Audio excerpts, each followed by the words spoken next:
Hey folks, I've been very lucky and I've managed to get an impromptu conversation with Michael Knowles from the Daily Wire. Michael, how you doing? I'm doing well, man. Thanks for having me. Oh, my pleasure, honestly. I've been looking forward to having a chat like this with you for a long time. Right, so let's just jump straight into the clown car that is the Democratic primary process. What's your thoughts on it so far? Well, I think that Donald Trump is vulnerable. I actually think he's vulnerable, especially if the economy tanks or something. I mean, he has a real vulnerability. He could be beaten. And yet, which of these ridiculous people is supposed to beat Donald Trump? Joe Biden, I think, is a paper tiger. I think his strongest day was his first day. I think the polling now bears that out. I mean, he's roughly tied with Kamala Harris now, and Kamala Harris herself is she's running on an unpopular racial policy from the 1970s. She's running on busing. I mean, she seems to be sort of a flash in the pan, at least for now. You've got Pocahontas. I mean, her issue isn't even that she's so disingenuous and such a liar. It's that she's so shrill. Who on earth could listen to her long enough to vote for her? No, that's a good point. And then who else is there? I mean, Bernie is 150 years old.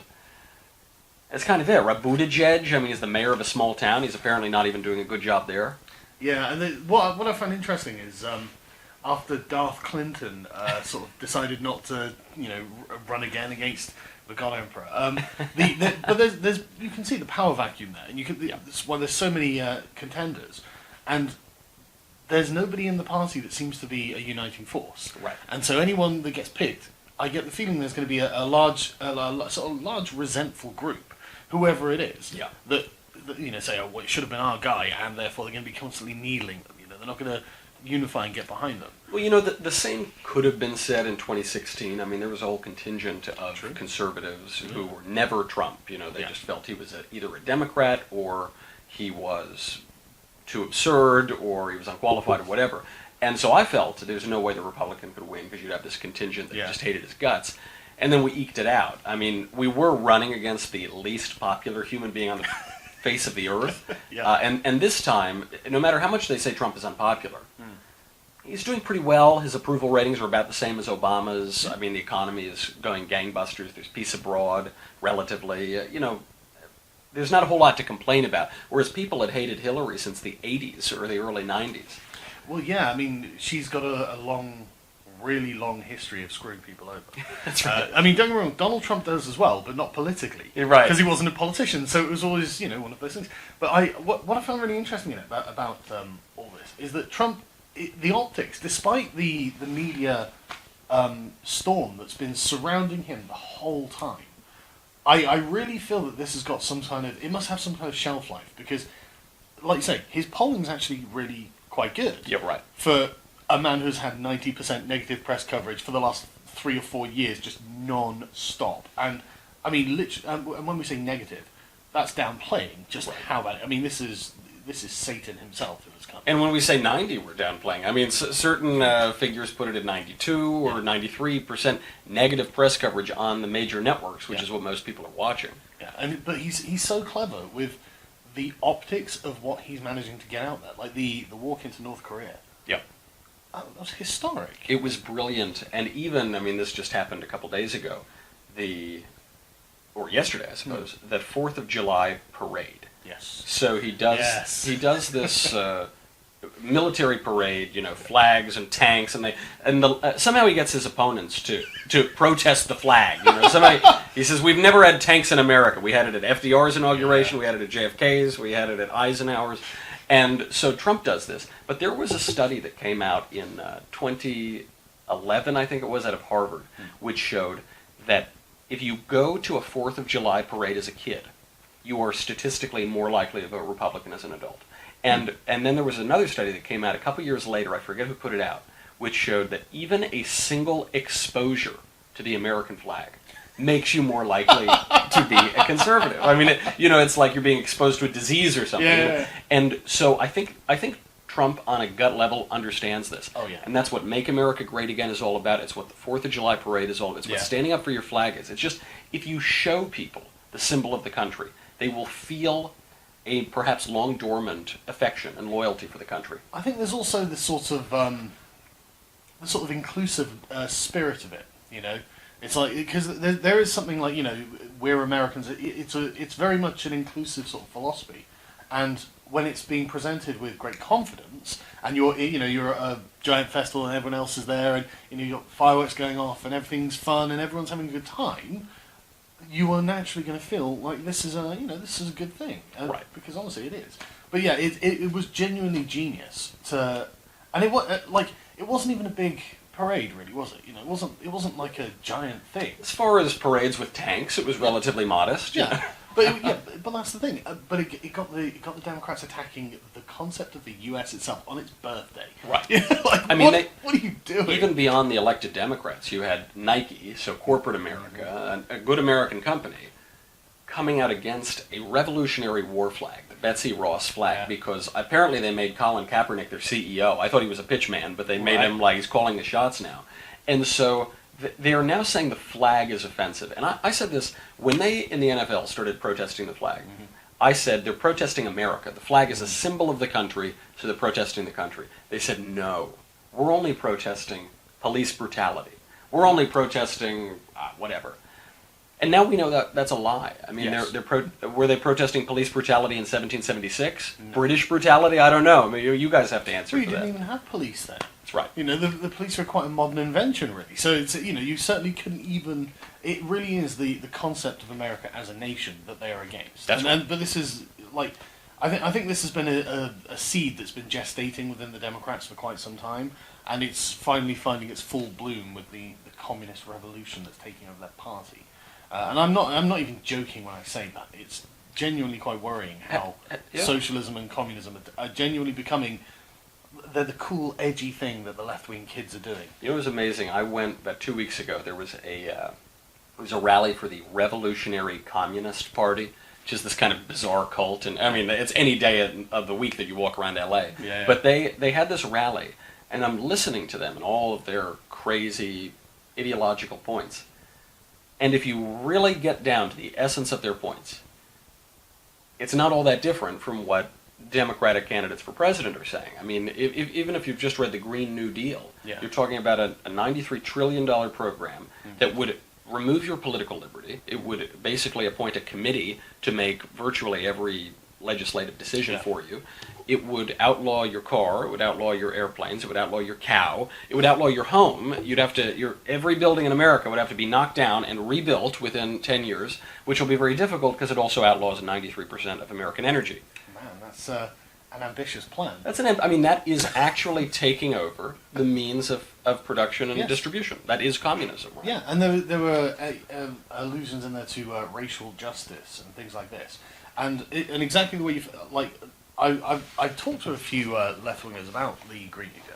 I was trying to explain to them, look, there's no way any Republican can ever agree to this because the framing of it effectively confirms far left beliefs. It's framed. Of course, it's so before you've even put pen to paper, you're effectively alienating every Republican and moderate swing voters who are looking at the proposals then afterwards going, wow, these are crazy. So it was doomed to fail. It includes racial reparations in it, right? You think, what does racial reparations have to do with lowering carbon in the atmosphere or something? But on the racial, so you now have, I think most of the Democratic candidates for president endorsing reparations for the great-grandchildren of black slaves. Yes. Now the question, of course, becomes, now 150 years later, who gets the reparations? So, for instance, the first formally recognized slave owner of an arbitrarily declared slave for life in America, ironically, was a black man. It was a man, Anthony Johnston, and he was a black Angolan. Do his descendants get reparations? How about his slaves' descendants, John Kasor? I guess they should be entitled to descendants. What if you're descended from both of those guys? What if you're an indentured servant, an Irish, an Irish something like that, bondsman or something? Yeah, and right. now your taxes are could possibly be paying to someone who's the descendant of a slave owner, and it's like and even then that's the complexities of getting into the mechanics of what would actually be done. I mean, you've got to stop them at the moral problem of reparations, which is it literally is not something that has a limit. Of course. And if we're going to sit there and go, hang on, at some point in history, someone did something bad to someone else, and all of those people are dead. There is literally no fixing it. Right. You know, I mean, and I actually have a great deal of sympathy for the feeling, not for the narrative exactly, but the feeling. Because look, my ancestors, 4 of them came over on the Mayflower. A bunch of them came over in a sardine boat from Sicily, but the ones who came here on the Mayflower, they came here, they helped to found the country. John and Simon Knowles fought in the American Revolution. When I look at American history, I feel a great deal of affection and loyalty for it because I know that my ancestors helped to found the country. Yeah. If my ancestors were brought over on a slave ship, Yeah. I would have a very different view of the country. Yes. You can't fix history. You can. I mean, so if someone is descended from us, as is often the case, from a slave owner and a black slave, how do you determine who they are? I mean, what is their identity? Let's say they're 30% from a slave owner, and I mean, how do you come up with that? I don't know, but I'm very sympathetic to what you're saying here as well, because what you're describing is like the heroic narrative of your family. That's right. And it's why you feel included in the country and as part of the country. And I do completely empathise with the descendants of slaves who are saying, well, look, we don't have a heroic narrative. You're right. And it's like, that's true. Though actually, they did build the country, right? I mean, the Yeah. slaves obviously were just as much of that as anybody. And the worst part is as well, like any kind of heroic narrative you try to you craft from the history, it becomes a revolutionary narrative against the country itself. Right. Abolitionists and all this sort of stuff. So it's one of those things that it's actually, I don't even know what the answer is. Right. I really don't know. And look at how it can apply. I mean, so obviously, descendants of black slaves in America have a particular historical grievance, rightly so. Yes.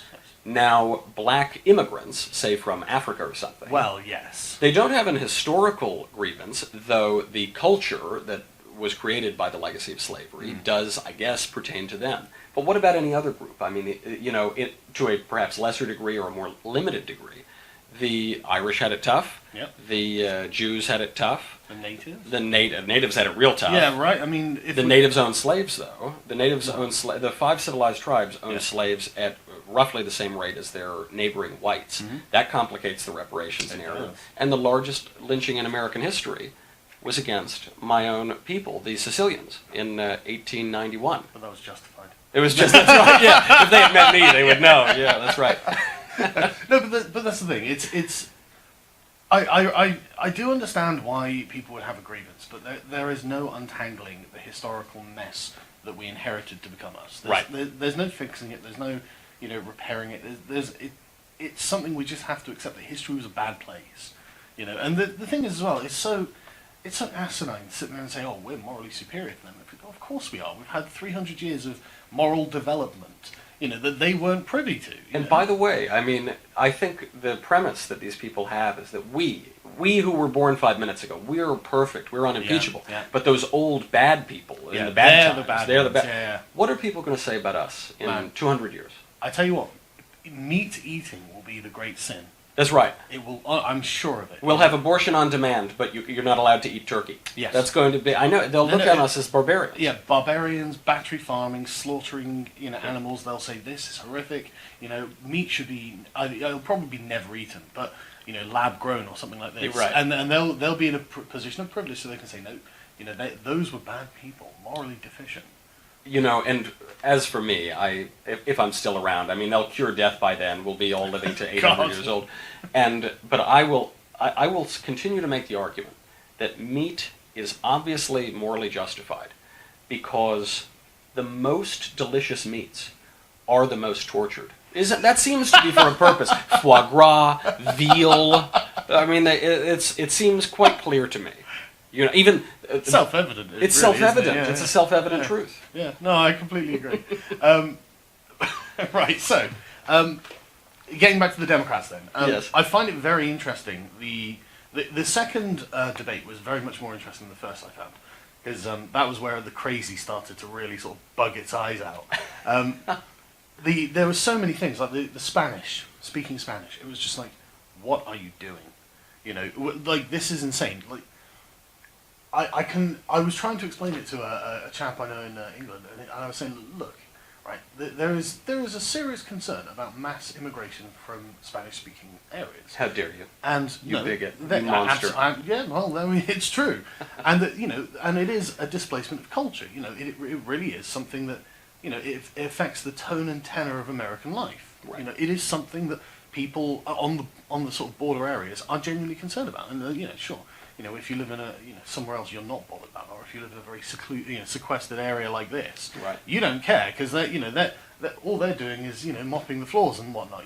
Cheap labor. Yeah. Exactly. But if you're competing with that cheap labor and you're also watching a foreign culture come in and start establishing itself, I was trying to explain to the sort of like the left behind working classes.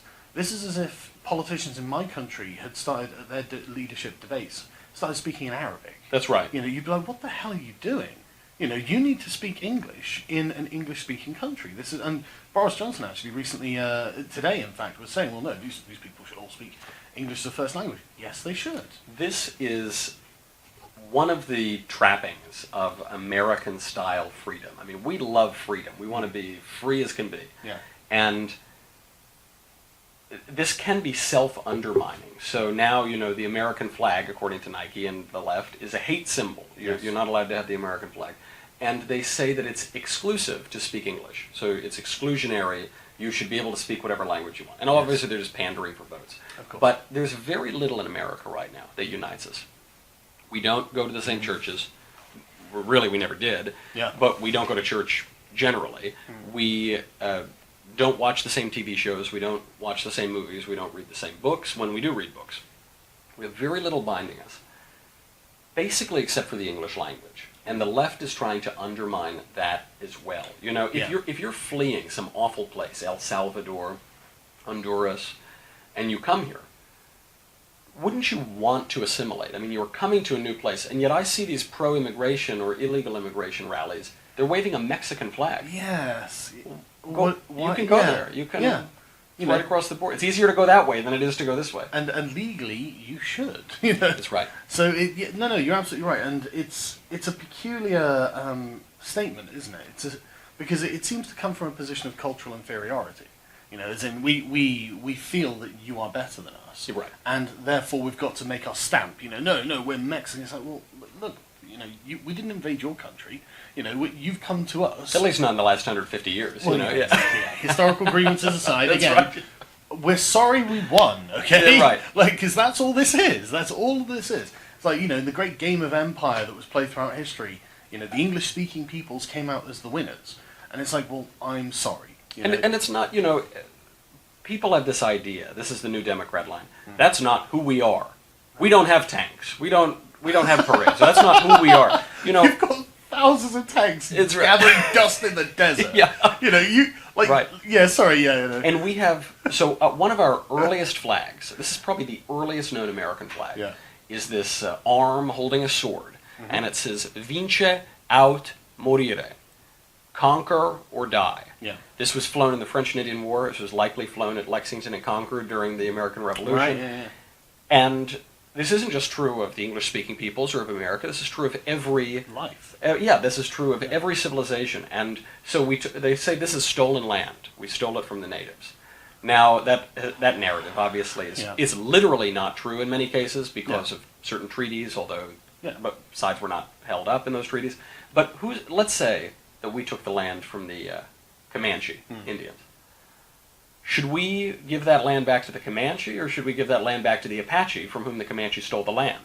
If you steal land from the Aztecs, should you give it back to the Aztecs or their descendants, or should you give it back to the people that the Aztecs conquered? Exactly. And again, once again, the fantasy that we can right historical wrongs by mass change, and even then. Like, I hate this thing because the left doesn't even realize that they're espousing a blood and soil ideology here. Right. And it's like, wow, that's really not what you believe until it comes to a minority group. And then suddenly you're like the alt-right. You're literally beating the blood and soil drum. And it's like, no, that's not how it works. Like, the smirking kid with the native protest. Like, Europeans go home. It's like, dude, it's not how it works. It's not. I mean, and talk about how the media manipulated that. I mean, you have this kid. He's 16 years old. Yeah. He's there for a pro-life rally. which was his first mistake in the eyes of the media. Yes. And he's wearing the hat that our president put out, and he's sort of smiling. And the way the media portrayed this was he was accosting black civil rights activists and a Native American combat veteran. First of all, he's not a combat veteran, and they were not civil rights activists. They were black supremacists. Well, I mean, you could call that a form of civil rights. Yeah. You know, I mean, in the same way that owning slaves before the abolition of slavery was a civil right. Right. I mean, these guys, and they were awful, yeah. That kid was just standing there. These guys attack him, but that's how the media turns it. I mean, that's how the media changes. Oh, it was totally portrayed as if they were attacking the guy, and he was, getting in his face, etc. And he's saying... It was the complete opposite. He said, this is stolen land. You're standing in the capital of the greatest, most powerful country in the history of the world. It's over. Yeah. I'm sorry if you don't like the Treaty of 1622, but that's in the past. Yeah. And what is inherent, I think, or intrinsic about this trying to right historical wrongs is the key flaw of the progressive ideology, which is that it's utopian. Oh, yes. The progressive ideology is marching ever toward progress. It has this idea of perfecting human nature. And so if you stand in the way of progress, you're either evil or stupid. And conservatives know that there's no utopia. We are not going to perfect human nature. We are not going back to the Garden of Eden.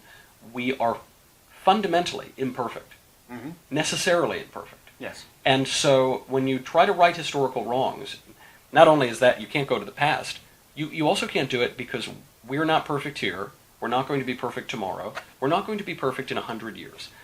This world has fallen. It's tragic. It has suffering. We're going to commit immoral acts, and we must strive not to commit immoral acts. But what that requires, theologically and politically, is a little bit of grace. And the left is now giving us a graceless society. That's a really interesting way of framing it as well. And it kind of links into a lot of the things that Jordan Peterson's saying, because the way that I've been thinking about it recently is it's kind of similar to Plato's world of forms. You've never seen a perfect circle, but you know what a circle is, even though you've never seen it. Right. And that's basically the left with their political activism. They've got a vision in mind, and that's why they talk about having the correct politics. Because what they're trying to do is chip out the perfect hypothetical political form and say, right, that's what I believe, and therefore I'm a good person. And that's just not how it works. Whereas, like you said, the right are a lot more sort of local in their politics. They think, okay, what can I personally do to be a good person, and to make the world a better place? Instead of these grand pie-in-the-sky utopian schemes, it's very much more practical and like level-headed and on the ground. I can do some charity work. I can, do some good work or whatever it is. But you can actually see a tangible result. Well, this is the irony. And it actually does things. The left calls the right greedy because we don't want to give all our money to the government. And yet, study after study after study shows the right is much more charitable, at least in America, and I think elsewhere as well, than the left is. Why? Because we like to do charity. We don't want to just talk about it. We don't want an abstraction of charity. We don't want to do charity in theory. Yeah. Charity in theory doesn't do anything. We actually have to do it ourselves. And this is the great philosopher, one of your guys, Michael Oakeshott, the British political philosopher. He constantly goes back to this in his rejection of ideology. Yeah. He says the conservative rejects ideology. To be conservative is to prefer the tried to the untried, the familiar to the unfamiliar, present laughter to utopian bliss. And that is, none of us can construct a perfect politics. We just don't have the brain power for it. Yeah. But we can do good things. You can do good in the Yeah. world. You can inherit certain political traditions, which we in America inherited from you guys, and those are traditions of freedom, a particular kind of freedom that have worked out very well. Yeah, and another way that I've been thinking about this is essentially the concept of fairness. Like I think there are two broad ways that the left and the right view fairness, and they're different. Like the left know what they think a fair outcome is before they've done anything. Right. They've got a vision in their head. So, they're perfect. Oh, yeah, no, that's what fairness is. And so to get to there, you can have all of the procedural unfairness you like. It can be any amount of racial discrimination as long as it's in the right direction and we get the right outcome. That's the fair thing. And so you can, and that's honestly, I think, the great danger of the sort the utopianist sort of communist fascist worldviews, and that's why they do such terrible things. Because it is the ends justify the means. You've got to crack a few eggs to make an omelet, right? I mean, you absolutely do. This is what we hear from the Jacobins of the French Revolution, all the way through the communist revolutions, all the way to the feckless 2020 Democratic candidates. And that then puts them completely in the wrong when they say we need to right historical wrongs. It's like, no, we cracked a few eggs. Yeah, you're cracking the eggs right now. You're committing the historical wrongs. You're okay with doing that as long as we come to a fair result. So you could literally repurpose their own method against them there and disarm them. But yeah, so that's I think I've been thinking about that a lot because it really is it really is a glaring difference in worldviews. You know, it's shocking, and I genuinely am getting to the point where I'm quite concerned that the left has left the reservation and isn't coming back. Well, the issue, I mean, this quote has been attributed to 1 million people, so you know it's true even though probably nobody said it, which is, at bottom, all political problems are theological problems. And I mean that in a very broad way. You know, typically the right is more traditionally religious, Christianity, Judaism, something like that.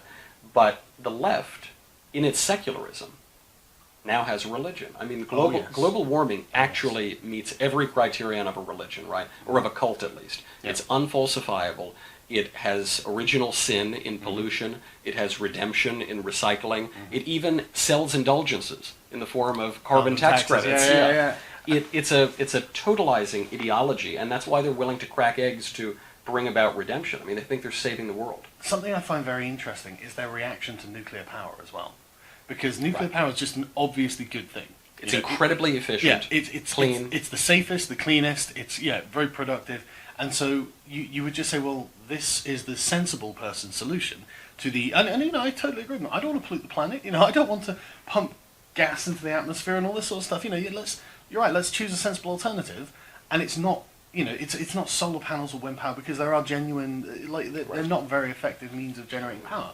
Nuclear is, and you see the reaction when you bring it up. Like Hank Green, you're aware of him? Yeah. He's got a personal sort of vlog channel, and he'd obviously been badgered by pro-nuclear activists in his comment sections because he put this video up going, "Fine, I'll talk about it," and he's angry, and I'm like, man, why are you angry about nuclear power? You know, a great solution. Yeah, exactly, and because it essentially undermines the legitimacy of the cult behaviors. Right. You know, it just you can't really deny it. It's all obviously true. And it's not about the environment, is what they time and time again. I mean, nuclear is one example of this.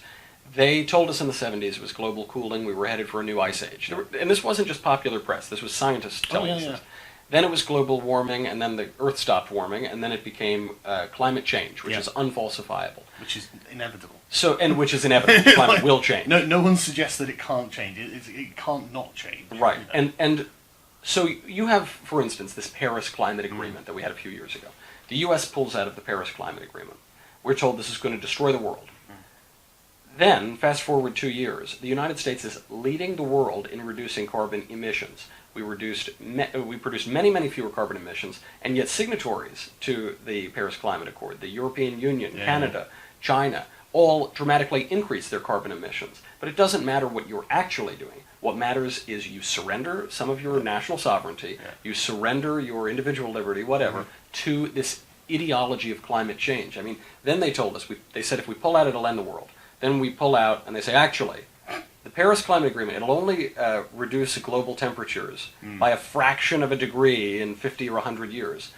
You say, oh, so it's not about doing anything at all. It's just about control. Yes, it's about doing what they want. Yeah. You know, I mean, like, what year was it? Al Gore was, like 2002 or something. They're saying, right, there'll be no ice on the polar ice caps. You know, everyone will be underwater. The bears are going to be dead. Yeah, and this will happen in 2013, and then you see, like, you know, record ice sheets, and it's like, right, okay, look, I'm not a climate scientist. I don't know the arguments. All I'm saying is your predictions appear to have been the opposite of what has happened. And, you know, he predicted that my hometown of New York would be completely underwater by 2015, I believe it was. Well, desirable, but... yeah, depends on the neighborhood, but certainly true. And so, obviously, that didn't happen. I was in New York a few weeks ago. Things were fine there. And he said, no, it did happen, because you had Hurricane Sandy. And it was... But they moved the goalposts, right? He said that New York and Florida were going to be underwater. Well, He they didn't were say temporarily. They were temporarily. He said, Al Gore, these places have flooded before. I mean, the subways fill up, you can't use it for a day, and then it's okay again. But they keep moving the goalposts, and like any apocalyptic cult, Yes. AOC says in 12 years the world's going to end. And guess what's going to happen in 12 years? She's not going to abandon her belief, she's going to double down on her belief. Oh, yeah, that's right, I forgot. I was speaking to a young lady the other night who was parroting the same thing, and it was just uncritically, no, the world's going to end in 12 years. I'm like, man, if you thought the world was going to end in 12 years, you wouldn't be just sat in a bar talking to some rando. You would be making preparations. There would be serious, like national and international moves being made. It wouldn't just be, oh, we're going to raise your taxes. You'd at least be living it up. Yeah, You'd either be trying to get on that first ship to Mars, Yeah. or you would be going crazy. I mean, you'd be going out every night, but that's not what they're doing. They're sat in their cubicles, tapping away, reading Vox. You are right with the attitude, because like I said, I don't care about the science of it. I don't know anything about it. It's not my wheelhouse. Right. But it is part of a larger kind of religious movement that is taking hold in the left, and it is a secular religion. It doesn't have a god, but it does have tenets. And it does have a priesthood. They come out of the universities. They've been indoctrinating. Right. I mean, that is the young cathedral. people. Yeah. It has liturgical calendars. I mean, Yes. This is a great point that you made the other night. we've just wrapped up Yeah. in the Catholic Church, we celebrate the month of the Sacred Heart of Jesus in June. In the secular culture, we have a much more widespread liturgical month, and it's Pride Month. Used to Black be History Month. Black History Month is February. Yeah. Women's History Month is Yeah. April. We have, Martin Luther King, a great American, has become a secular saint. He has a feast day, and we. Yeah. So, one of the issues when I think liberals, lowercase l, right-wing liberals or left-wing liberals, when they sort of pretend that we just have this neutral society, neutral government, and then it's up to the winds of culture to move. It isn't really neutral. I mean, nature abhors a vacuum, and the government does have a role in the sacred. The church and the state have never been perfectly separated.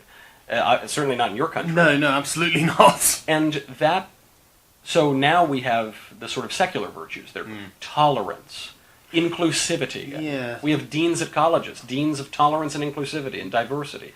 Those are the virtues. And now we've made the queen of all vices, pride, a virtue. That is interesting. And it's actually now become the vice of all queens, which is quite a coincidence. That's a very nice play on words. But no, it is interesting, isn't it? Because it's like the pride stuff is baffling to me, because I don't see why it couldn't be people in suits walking down the streets holding hand, waving politely. You're right. That would be, look, we're gay and we're just, hello. But no, that's not what they're doing. This is a very clear, like, sort of cultural jihad. They're like, no.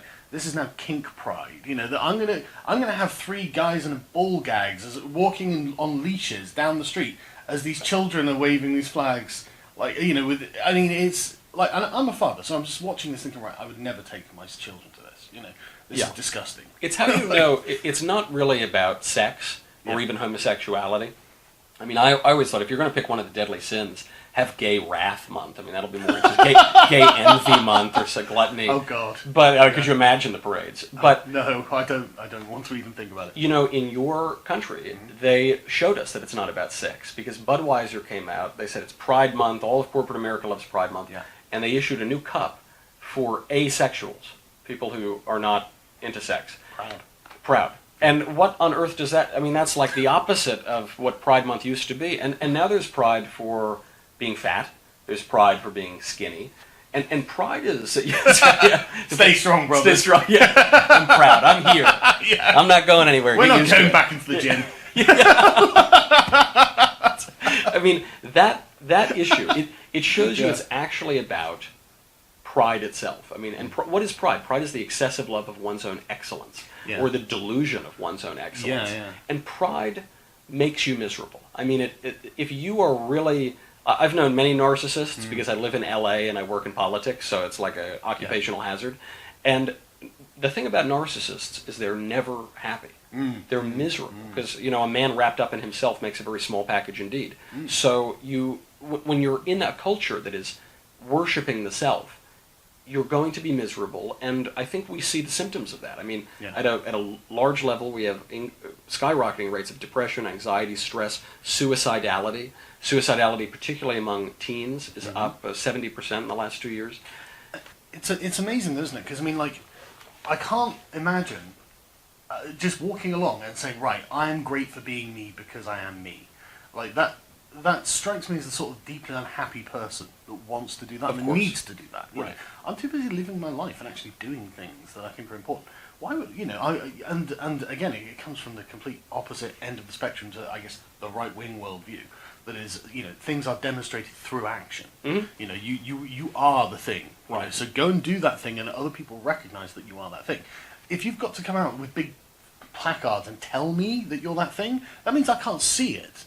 That means I'm not thinking that because you don't appear. You appear to be a giant loser who, is deeply ashamed of themselves and needs to find a way of feeling better about themselves. This is why, the opposite virtue of pride, the vice, is humility. Yes. And humility is always great. I don't say this in any pious way or like to be some goody-goody. Personal humility is just an appealing trait. It's appealing. It makes your life better. You will live a better life if you are humble and if you try for humility. Yeah. Everyone will like you. That's right. Yeah. No, they will. They won't find you abrasive or aggressive, and you will actually have a nice life. That's right. And the one tool of this, or one way that as a culture we could bring this about, I think, is the naughty word. You're not allowed to say it now. Shame. Shame is a very useful feeling because we all, at least me, maybe not you, maybe you have a perfect behavior. For me, I do plenty of things that I'm ashamed of. Right. It's very important to feel that shame, to have a sense of your own failings and sins, and to confess it, to own up to it. Oh God, again the Catholic pitch now. I know, yeah, and then to whip yourself with a cat of nine tails. No, that's just what the Catholics do. But as a culture, if we would just fess up and own up to the fact that we regularly fail, we do things we don't want to do, and we don't do the things that we should be doing. If we just owned up to that and gave each other a little bit of grace, we would have a much more pleasant society. Yeah, I like, now when you say grace, I mean I interpret that to mean sort of charity. When someone says something or does something like this, the Donald Trump thing with they took over the airports, and I'm sorry, Donald, all right, but. Charitably, look, he's an old man. He works really hard. He's always doing things. He's always doing interviews. He's constantly got a million people coming at him. Right. Yeah, maybe he mistook the whatever it is. He read the prompter wrong or something. Exactly. He bumbled it. Yeah, fine. But no, they make a massive deal out of absolute nothing. And it's nothing. What's funny too is Trump is an incredibly transparent president. Yes. I mean, this is a guy who does impromptu talks with the press all the time. Yeah. He invites George Stephanopoulos, who's Clinton's former advisor, to come and do an interview with him in the Oval Office. Obama didn't do those things. Barack Obama was a very closed-off president. Yeah. And they get Very angry at Trump. stage-managed, wasn't it? Very stage-managed, and he wasn't good on the fly. Trump isn't great with the teleprompter, but he's very good at ad-lib, and Obama was the opposite. His rallies are just, you can tell he loves it. They're amazing. He just gets up and riffs. Right. What's on my mind at the moment? I'll just say, and the crowd loves it. And this, as a content creator, to just go for over 2 hours and have it be entertaining is incredibly difficult. It takes a skill. Yeah. It is a very, very well trained skill. But like I say, I do like the fact that he is eager to engage with the press. You see him, when he's getting off the helicopter stuff, he'll come up to them and give them what he wants them to know. Right. And then, but it almost like he's attacking them with his narrative, and then he'll be like, no, that's it, and then just wander off. That's right. He just knows. Yeah. I mean, people think of him as this mean, rude guy, which he frequently is. Yes. But what you'll notice about Trump is he rarely, if ever, starts fights. He is always responding. I mean, he's very reactive, isn't he's he? very because otherwise he puts out very positive messages. It's just constant, I'm great, everything I'm doing is great. Watch this, it's going to be brilliant. And then he reacts in a very strident way. That's right. But you're right. He's not, he's nice to Kim Jong-un. Then Kim Jong-un says he's a madman. Yeah. And then Trump calls him short and fat. Or even Rosie O'Donnell. Trump famously had this feud with Rosie. Oh God. Yeah. And I'm sure you've seen it. The supercut on YouTube. I haven't seen it. Oh, this is Sounds amazing. Great. Yeah. We have to put it in here. Yeah. So she went after him pretty viciously on The View. She started it Right. and said he's bankrupt, he's fraud, whatever. And he does a supercut of just hilariously awful insults about Rose. He says she's unattractive inside and out. The mind is weak, and he's just going. He is pummeling her with his words, and he has this very New Yorker attitude, which is, don't take any guff from anybody, and someone hits you, you punch him like 10 times as hard. And it served him very well. I mean, it allows him to take back control of a narrative. Imagine if we had a Mitt Romney type right now as president. He wouldn't be elected. No, he wouldn't get elected. He would have been crushed. Absolutely crushed. There's no Mitt Romney would just get pilloried for being the devil of progressivism. That's right. And he is like the Satan that they're. He just attacking. looks like that's the white male patriarchal capitalist just right winger. Right. He's I know he is imperialist hegemony embodied. Yes. And do you remember? This was one moment. I mean, I was very skeptical of Trump in the primaries in 2016, and the moment that he pretty much won me over is he used the phrase "anchor baby" to refer to, you come here as an illegal alien, you have a kid, and because of our current reading of the 14th Amendment, you get birthright citizenship. Yeah. And so he was using this term, and a reporter said, "Don't you know that term is offensive?" And Trump said, "Okay, what would you like me to call them?" He goes, "Well, the child of a future undocumented American dreamer, this," and he goes on for 5 years. And Trump goes, You want me to say all that? I think I'm going to stick with anchor baby. Thank you very much. I just thought, perfect. Yeah. This is exactly what America is thinking right now. Yeah. And he reels him in, and then he just doesn't give him an inch. I love the way that he won't have his behavior dictated by them. Yep. Getting back to the Democrats, I want to keep hammering on this because the illegal immigrants, healthcare for illegal immigrants, and they all put their hands up, and I'm just like, everyone. oh God, you're such lunatics. Because I mean, being generous to illegal immigrants is not a popular public position. It's understood that they are a drain on finances. It's understood that they also cause social problems. Because there are lots of criminals that are coming across because they're not checked. And it's also like if you go back to like the sort of Bill Clinton build a wall speech. Well, unironically, I mean, Trump just sounds like him in a more bombastic way. And so you think, right, okay, so the Republicans obviously understand the necessity of border security. The moderates, the sort of like centre right, centre left, who are not necessarily devotees of any one side, they also understand it because there's no direct interests.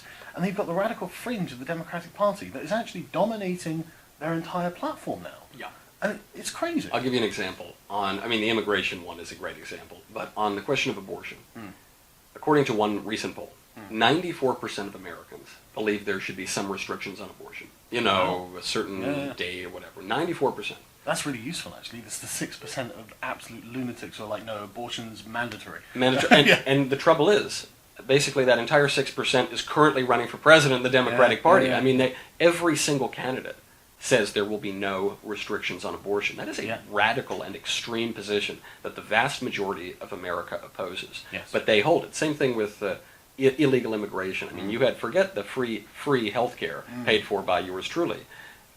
They also said, Julian Castro and I believe also Cory Booker said, we need to decriminalize illegal border crossings. Is that what they said in Spanish? Well, I think in Spanish they said, yo quiero Taco Bell. I mean, their Spanish was not great. But they did. They called for decriminalizing illegal immigration, which is to say, make all immigration legal. Make it all. I mean, to erase national borders, to erase the nation itself. Yeah. And that is a position held by multiple 2020 presidential candidates. And the thing that I think we need to do. It's just absolute madness. It's madness. I mean, that's insane. Yeah. Obviously, virtually all of America opposes that idea. No nation could withstand that. I mean, just by definition, you'd erase the country, right? If you don't have borders. Well, yeah. The way that Trump handles his own narratives is how we as conservatives need to handle this narrative, because what the left says is we're so compassionate. We want everybody to come here. We want to give them free, quote unquote, healthcare. We want to give them free, quote unquote, education. I'm really sick of the word free. It's free, free. As P.J. O'Rourke said, you'll never guess how expensive healthcare is until it's free. That's free. But what we should hammer on is the moral argument.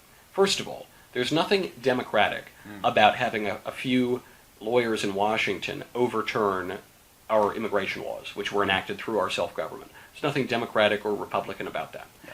There's nothing compassionate about that for a country not to be able to govern itself, a free country. But also, according to Amnesty International and Fusion, through the Huffington Post, 60 to 80% of women and girls who cross that southern border illegally are raped along the journey. When you incentivize that system, you are culpable in that regime. I mean, there are roving gangs of men, this is being reported now by Mexico, who are in Tijuana trying to purchase children from mothers in orphanages, or from mothers in shelters. Why?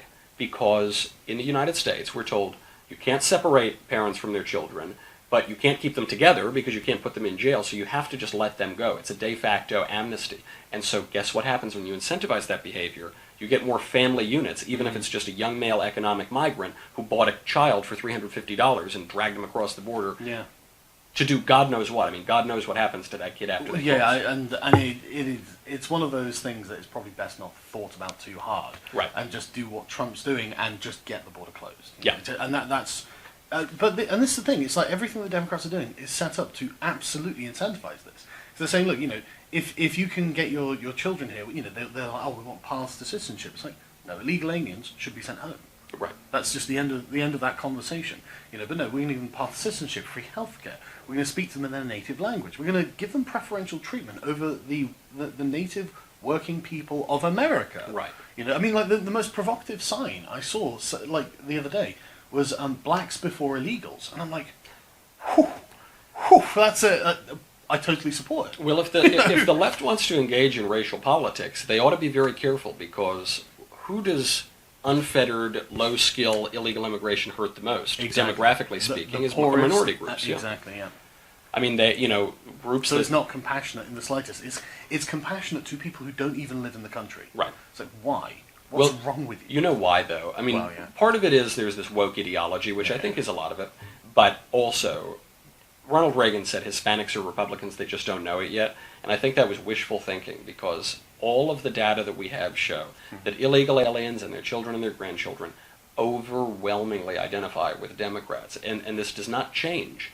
Because other groups assimilated, you can't judge their politics based on their race. So the Italians, for instance, I'm Italian, Nancy Pelosi's Italian, Andrew Cuomo's Italian, Antonin Scalia's Italian. Yeah. Vastly different politics. The Irish, same thing. The Irish assimilated, and so... But with Hispanics, that isn't happening. So even throughout generations, you get to a point at which Hispanic immigrants that have come in the last 30 years, or their ancestors did, their parents, are upwards of 8 times as likely to identify a Democrat as Republican. Is that down to the identity politics pandering? I think there's a lot of pandering that goes on. I think it's... they were speaking Spanish. That's the issue. They were trying to speak Spanish. Well, there's Spanglish, I would say. Yes. A lot of it is pandering, and a lot of it is also just a sort of historical and linguistic and cultural ignorance. I mean, you can't really blame them. You've got a low-skilled worker from Honduras comes into America. He probably doesn't speak English, doesn't know about the American Revolution or the War of 1812, and we used to have a system in America that would assimilate, that would teach them about these values and history into them. Exactly. And that doesn't occur. I mean, that doesn't even occur for our own American citizens anymore. There was a study out of ISI, the Intercollegiate Studies Institute. It showed that at elite universities in America, Princeton, Yale, Stanford, graduating seniors knew less about their civics and history and politics than incoming freshmen. They were unlearning their own history in college. That's very interesting. And then you've got the left who are just justifying everything. You are perfect as you are. You don't need to change to be here. We don't have a culture. Right. Self-abasement, complete negation of what it is to be an American. And it is something to be an American. It was an aspirational thing. Right. I've come here to be an American. I'm going to join this. Like I said, it was an inclusive thing. It was never racial. It was something that was open to anyone who wanted it. But the left are essentially undermining that by saying, well, look, if you don't want it, you can still come here. Right. It's like, no, that's not how immigration to any country should work. You have to want that to go there, surely. Well, and, the left, I think, is beginning to crack. Yeah. Because for decades and decades, they wanted to have both sides of every issue. So they would stoke racial consciousness among every racial group, except for whites. There you have to just feel guilt. They would stoke sexual consciousness among every sexual preference and among women, but not straight men. You weren't allowed to. And I think the place that this falls apart is transgenderism. Really? Transgenderism affects 0.2 Yes. or 3% of the population, Yeah. and yet it's come to dominate our national discussion. Why? Because to obliterate sexual difference is essential to the left's revolutionary agenda. Because it obliterates the family as we know it, it obliterates marriage as we know it, it basically all of these social structures that impede their ever-growing march toward progress and their increasing control are obliterated if you obliterate sex. I mean, sex is so important that you find it in the first chapter of Genesis, the sexual difference. You find it in the first, I guess really for the first several chapters of Genesis. You find it in Gilgamesh. I mean, sex and sexual difference are... It's the purpose of life. Right. Is to procreate. It always has been, because otherwise what are you handing down? Nothing. And this is really interesting, isn't it? How they're effectively abolishing themselves. They're like, look, we're not going to marry. I mean, like millennials, they don't marry, they don't have sex. They don't have anything to pass on, and they're not. They very abort persuasive. 1 million babies a year. Yeah, exactly. And they're not very persuasive. Like there's actually been an uptick in the number of Zoomers, the Generation Z, who don't like LGBT politics. Right. They reject like this sort of excessive permissiveness, and it's like, yeah, because why do you think? We're looking, not we, but me personally, but like they are looking at what it is now, what it's become, the sort of form it's taking, and they're like, hang on. That's wrong. Right.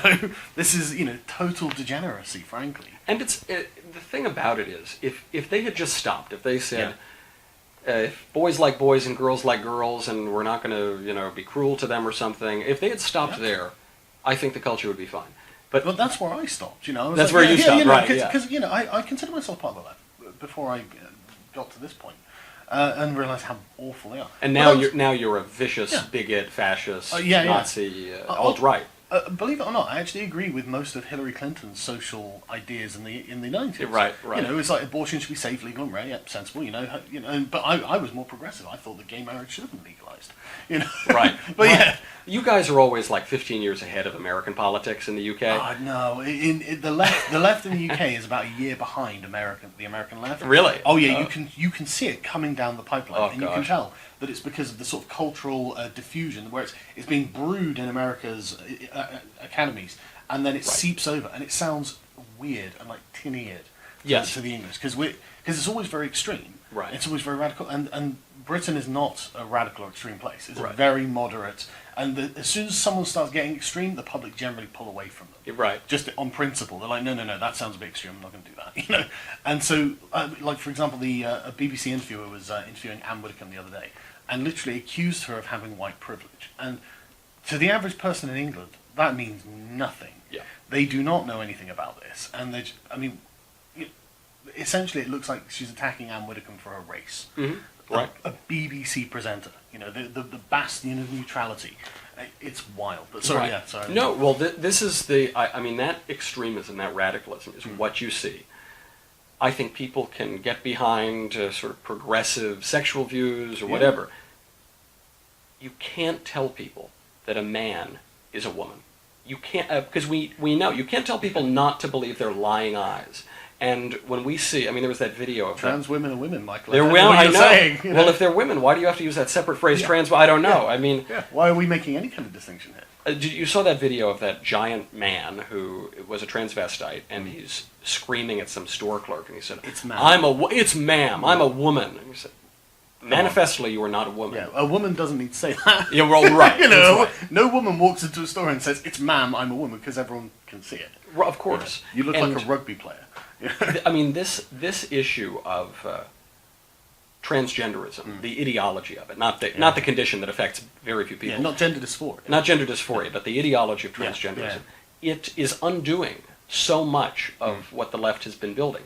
For instance, if gender is socially constructed, if there's really no such thing as sex, there are biologically female penises, and there are biologically male uteruses. Unironically, sorry, I don't mean to interrupt, but there is a court case in the United Kingdom that includes the phrase "she got an erection" in a prison shower.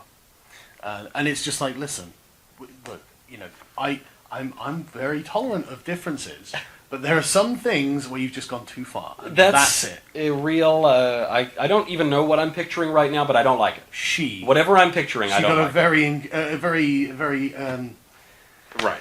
Yeah, surprising erection in the showers. Apparently, it's like right, okay. I mean that, but let's say that were possible. Let's say that she could have an erection.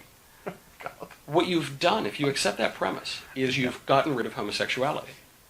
What homosexuality is a sexual essentialist act, right, or ideology. You have to. I mean, between two members of the same sex. That's right. That is the definition of homosexuality is you're a man. You can know for a fact that you are a man. You are not a woman. You can't be a woman, and you are attracted sexually to other men who are not women. Yeah. So you get rid of that. If you accept the premises of transgenderism, you lose feminism. What is feminism? It's an ideology to promote women, to understand what it means to be a woman, to allow women to define womanhood as they see fit.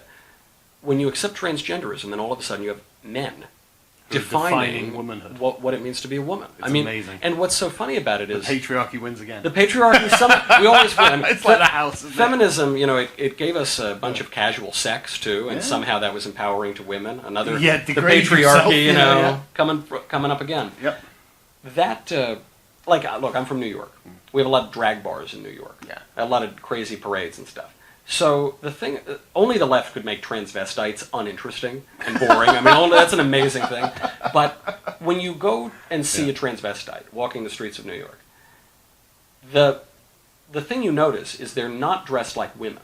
They're dressed like a caricature of a woman. Highly sexualized. They do this to this poor little kid. Desmond is amazing. I mean, this 11-year-old, they put him in very sexual sort of sultry woman's attire. Lots of makeup, tight, a lot of lipstick. I mean, how many women do you know that actually dress like that on a daily basis? I don't know any women who dress like that at all. Right. That like you say, it's a caricature of essentially a prostitute. Right. Like a streetwalker. It's what a particular man imagines or fantasizes a woman to be, which actually doesn't really jive with reality. Yeah. I mean, that's a really great point. They're not dressed like women. They're dressed like transgenders.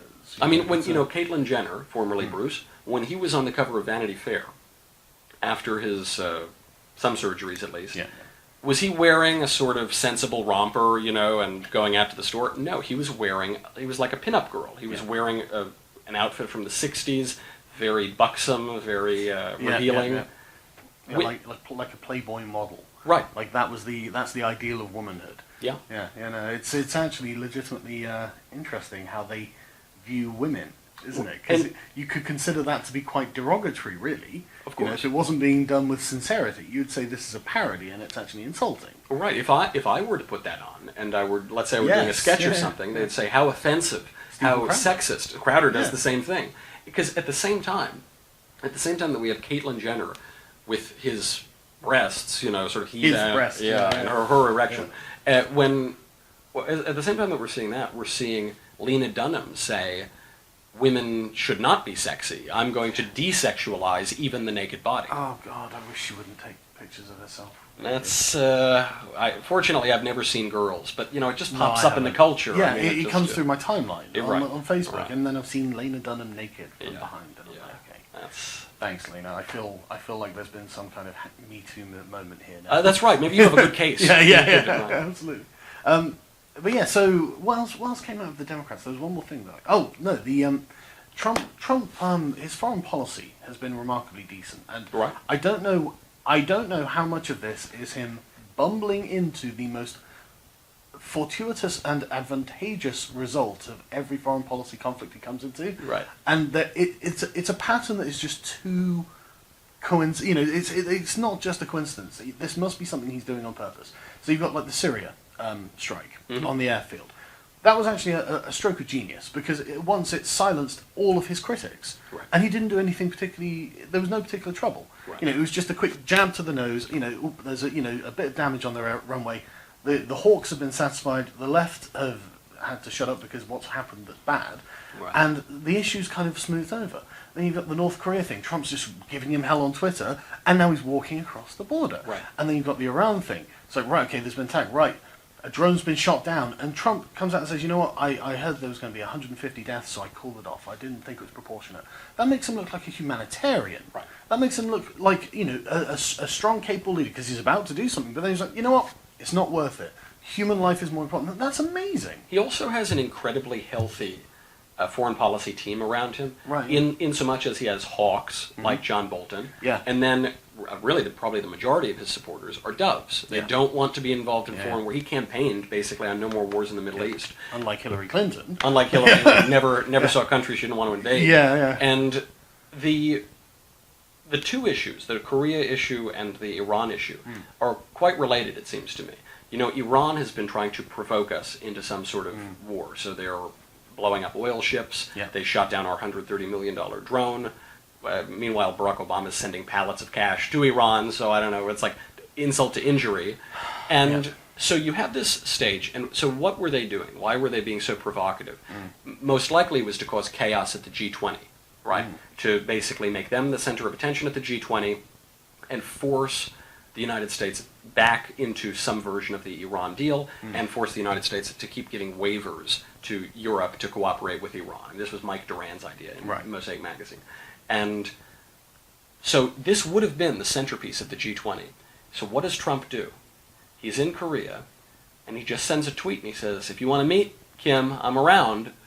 And Kim responds. Obviously there had been a stage set, but I do think it was more or less impromptu. And you get this great image of him walking across the DMZ. And he was honest. He said, well, I hope something comes of this. Yeah. He wasn't saying something is certainly going to come. But the thing that we weren't talking about was Iran. And the thing that we weren't doing was going to war with Iran or relitigating the Iran nuclear deal or making them the sort of allowing them to position themselves as the key to the world order. Yeah, the villain of the piece, the focal point. Yeah, absolutely. Trump drags the narrative where he wants it. That's right. And he's I mean, like I said, I'm a lot of it, the 4D chess meme and all this, I didn't believe, but there is a lot that's stacking up, especially in regards to, and like you say, he's got a healthy team around him. I find that very interesting because I watched him justifying, was it John Bolton, you were saying, the Hawk? I was watching him justify to the press why he had him on his team. And Trump was literally like he was talking to children. He was saying, well, no, look, that's what he says, and I listen to him, and then I also listen to other people, and I make the decision. And they were acting like, they were saying this guy would effectively format Trump's brain every time he spoke. Right. And Trump's just like, no, I'm making a decision by being informed by lots of people. I mean, he didn't say it as articulately as maybe he could have done, obviously, but the essential message was very, very solid. That's exactly what I want a president to do. I don't want him to be all one way, and because that's an echo chamber. Then you don't get alternative And you get views. from the Oval Office, you get isolated. I mean, you just can't be in the real world. Yeah. And this is true in almost any political office, and certainly at the highest office in the world. And so this 4D chess thing, we're supposed to believe that just coincidentally, just accidentally, the guy succeeded in real estate. Yep. He succeeded in casinos. Yep. Even though the casinos went bust, he succeeded. That happens. Businesses go up and down. Right. He succeeded in network television, top of it for 14 years. He succeeded in politics, got the highest office in the world on his first try. Accidentally. I know, right? It's like the coincidence is just stacking It's up. amazing. And the thing that gave me a lot of confidence in Trump's messaging, because he's the greatest branding genius of modern times. And what people would always say about him is, he just shoots from the hip. He's emotional. He's reckless. He can't control himself. Where you saw that isn't true is when he was doing that interview with Stephanopoulos a couple weeks ago, and he's in the Oval Office. Did you see this? Is this one where he a guy coughed? His chief of staff coughed. Yeah, I did. And so he's giving his answer. I forget even what it was about. And you hear this little cough off camera, and he keeps going with his answer. He goes, "No, we got to stop. You can't cough. You're going to mess up the tape." And because what Trump knows is, if you hear the cough, you can't use that audio, which means you can't use that clip, which means they're going to use a different clip. But he wanted that message to go in the interview. So he starts it again. He goes, we're going to reset. All right. And they're resetting the cameras. He goes, yeah, get the camera over there. And he starts his answer again, and the camera guy screws up a little. He goes, all right, we'll do it again. And he starts it again, and what he does is, for the third time, gives a totally casual, off-the-cuff remark. For the third time. He knows what he's doing. He is a master of the cameras. He knows exactly what he's doing when it comes to messaging. And, I mean, what is that skill? That is the skill of reality television. Oh, absolutely. Right? And he's just so aware of where the cameras are, where the light is, what tape is going to be used. He's so aware of it that I think that little clip, which they released a couple days after the interview, it should blow up for people, this idea that reality TV is reality. There is a guy who is crafting a lot of what you're seeing.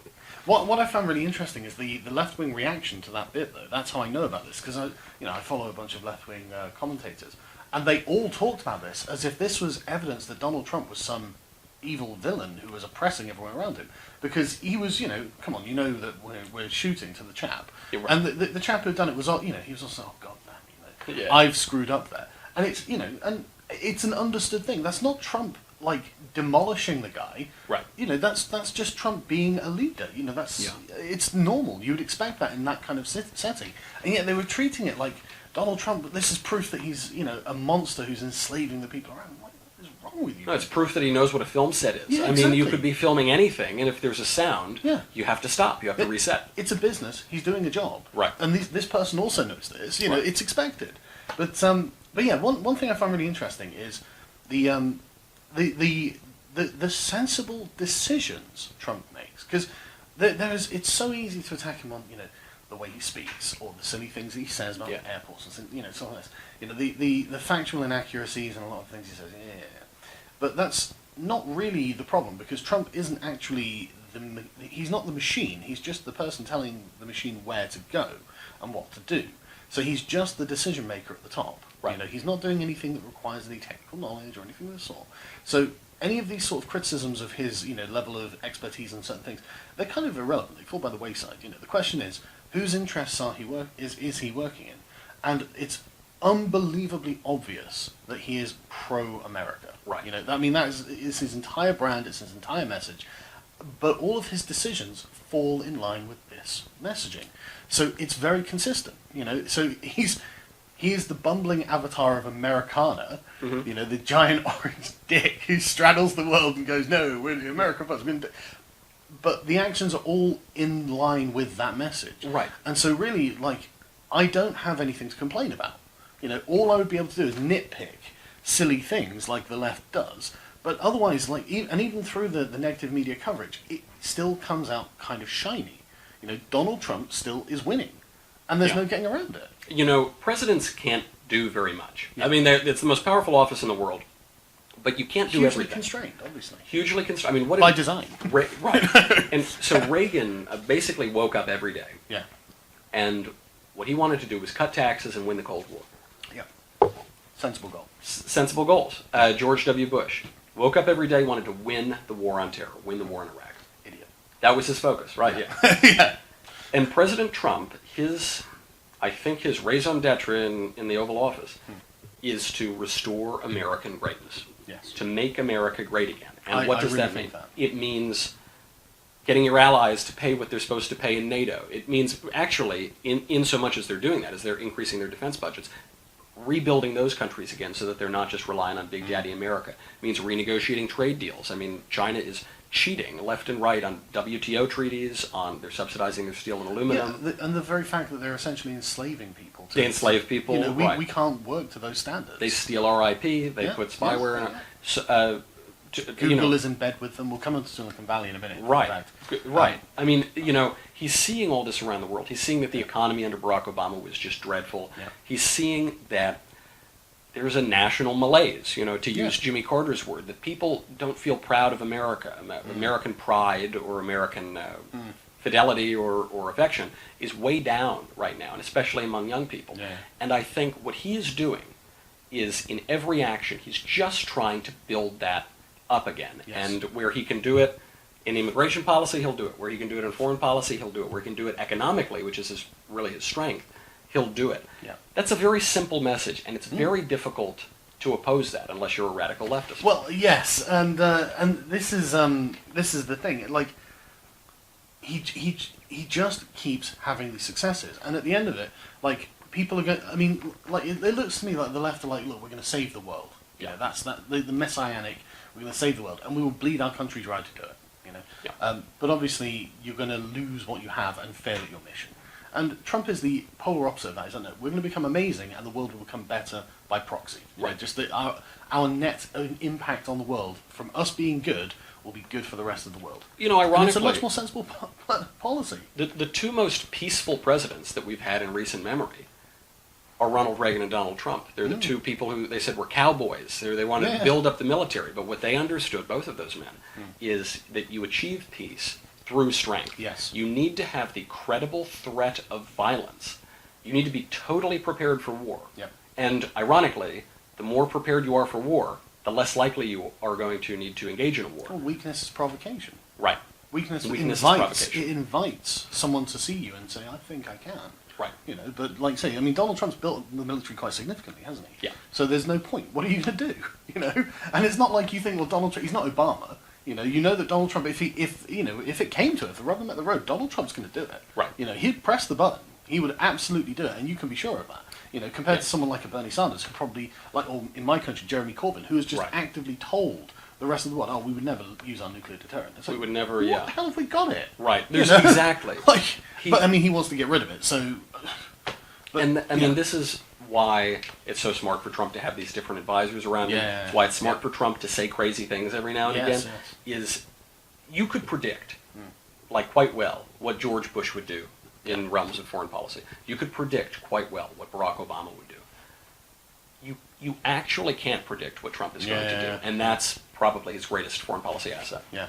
Right. Let's come on to Silicon Valley and what the God Emperor is going to do about the tyranny of the radical left there. Because, Are nuclear weapons an option, or is that off the table? Well, I think that Donald Trump's concerned about preserving his Twitter account. True. In that regard, so if he destroys Twitter, he can't then drive the left wild. Right.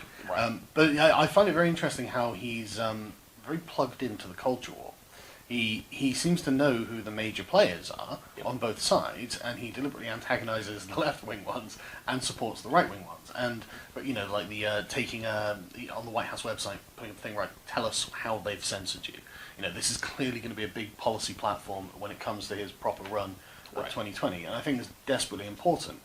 What's your bead on it? What do you take on it? Well, he's always been smart about engaging in the culture wars, and there was this idea before him that conservatism is about, you know, economic tables and spreadsheets and bean counters, and it's boring, and it totally misses the point. Edmund Burke, the great philosopher of modern conservatism, said the age of chivalry is gone, that of sophisters, economists, and calculators has succeeded it, and the glory of Europe is extinguished forever.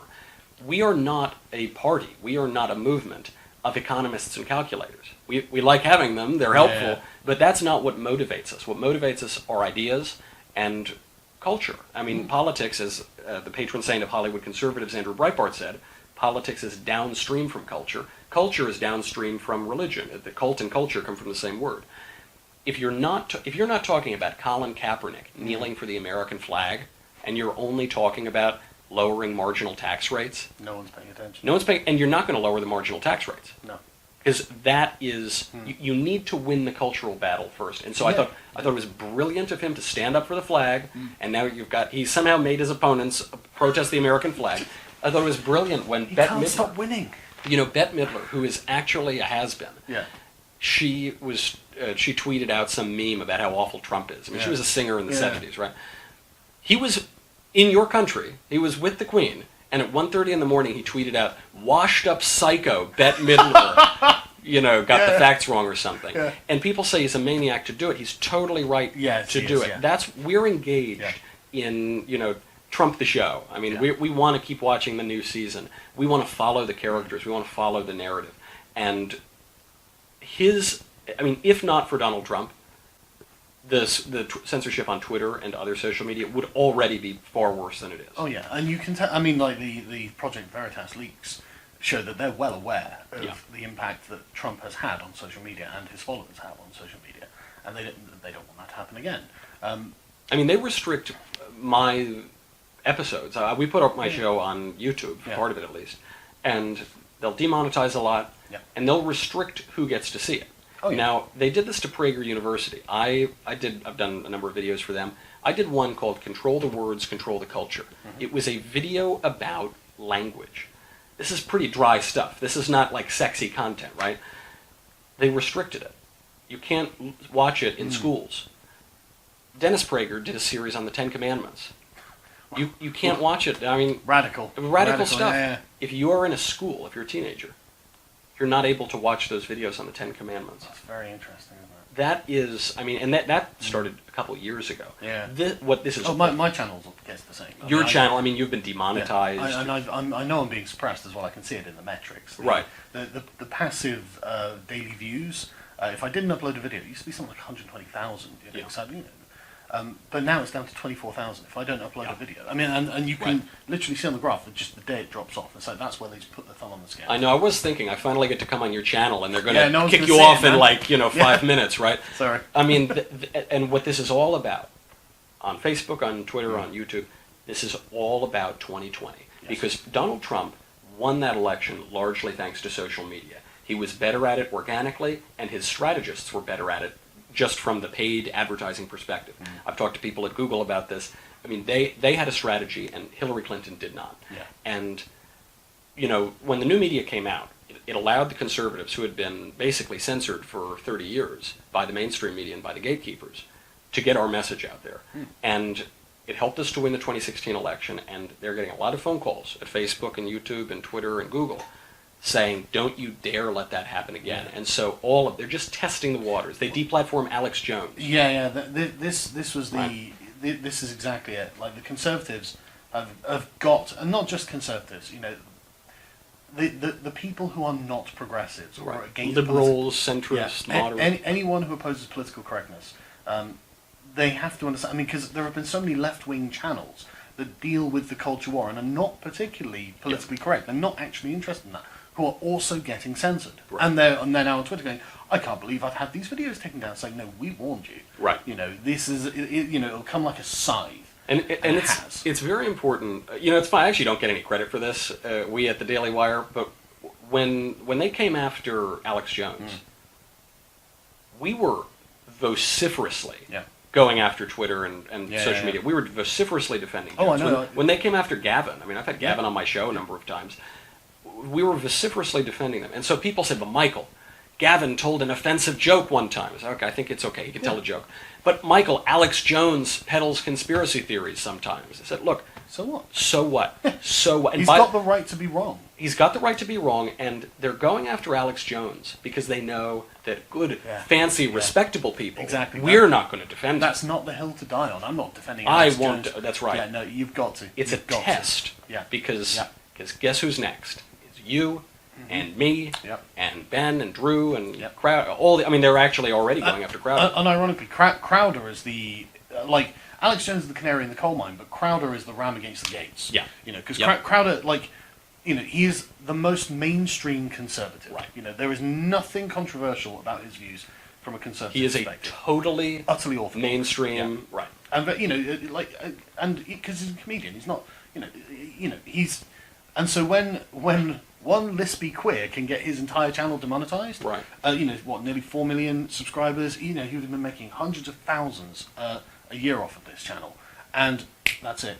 Carlos Maz is offended. He's tweeting about it. Right, get rid of that guy's income. That is A guy, by the beyond way, the pale. A guy who refers to himself as a lispy queer, yeah, right? A guy yeah. his Twitter handle is Gay Wong. Yeah, and his Reddit account was Gay Wonk, and that was pretty shocking. Right. But yeah, so it was. Yeah, it's one of those things where I mean, it's a self-evident war on the dissidents against political correctness by those people who use political correctness as their bread and butter. And you know, the question, this was so interesting because we're all so tolerant, we're very nice people these days. Yeah. And so when this came out and he said, you can't call me a lispy queer. You can't use the word queer. I said, well, you all use the word queer. All the It's time. in LGBTQ, which stands for queer. Yeah. I said, well, we can use it. And I said, well, plenty of straight people use it too, like Democratic candidates for president, they're not only Buttigieg is gay. They said, well, they can use it because they're pro-gay, but you can't. And I said, okay, so you have to now analyze or guess what someone's motivations are. But let's say that Crowder weren't just making a joke, which is actually what he was doing. Let's say that it weren't a comedian. Let's say it were a priest or a rabbi or an imam. And they went on YouTube and they said, we find homosexuality and homosexual acts to be morally objectionable and sinful, and we discourage people from doing them. Yeah. This is the view of every theistic religion. Yes. Are you now not allowed, or is that priest not. going to be censored? Is that imam going to be censored? Of course there's I haven't been following this story too closely. I've only been following the headlines. But there's a New Zealand rugby player who, through religious conviction, has said, look, I think that this stuff is sinful, I can't support it. Right. And man, like I said, I've only been looking at the headlines, but they have been going so hard at him. Right. And it's like, look, that's just an opinion, man. He plays rugby. So it's like it's just, the dude. Yeah, it's just like your opinion, man. But it literally is just this guy's opinion. Who is he? He's a rugby player. Well, don't talk to him then. Right. Just let him run a ball around. What difference does it make? But no, the fact that he isn't 100% on board with the agenda means that that's it. How dare you? You keep your mouth shut. That's right. That's the message. And it's even no one is too great either. The way that the left tried to, because I asked this question on my show, and some people said, well, it depends how they would be talking about it. If they were I said, well, what if they were quoting Leviticus, which says that homosexual acts are an abomination? I mean, that's worse than anything Crowder ever said. Yeah. Are you not allowed? I mean, and this is what I mean by the sort of secular religion. This is what I mean by the cathedral and by the liturgical months. The government and big tech, and often it's hard to tell the difference. They are subsidized in many ways. They're subsidized in many ways. They have a ton of control. They are setting the secular religion, the secular morality, which is one of tolerance. So tolerance while they're censoring us, inclusion while they're censoring us, diversity while they get rid of diversity of thought, and they are now saying you can't hold a sexual view or a view of sexual morality that has been held for thousands of years. Yes. Because we, the progressives,